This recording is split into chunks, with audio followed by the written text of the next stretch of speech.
অনেক অনেক দিন আগের কথা। এক গভীর সবুজ বন জুড়ে বাস করত 4 বন্ধু।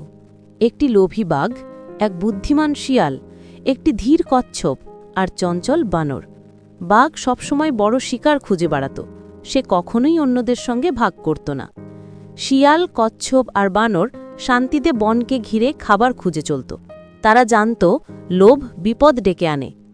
একদিন বাঘ নদীর ধারে মাছ ধরতে গিয়ে হঠাৎ বড় একটি পাখির চোখ পড়ল। বাঘ দ্রুত পাখির পিছনে ছুটতে শুরু করল, কিন্তু পাখি আকাশে উড়ে গেল। বাঘ বিরক্ত হয়ে জঙ্গল ঘুরে বেড়াচ্ছে, আর শিয়াল ধীরে ধীরে তার পথ অনুসরণ করছে।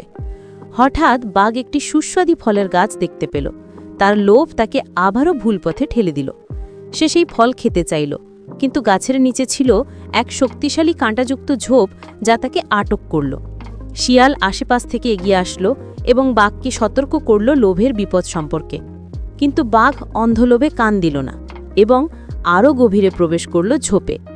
হঠাৎ ঝোপের কাঁটায় বাঘ জড়িয়ে পড়ল, আর সে নিজেই কষ্ট পেতে শুরু করল।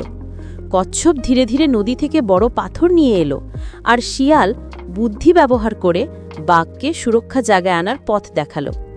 বাঘ কষ্টে থেকে বুঝল লোভই তার বিপদ ডেকে এনেছে। সে এখন শান্তভাবে অন্যদের সঙ্গে বসল।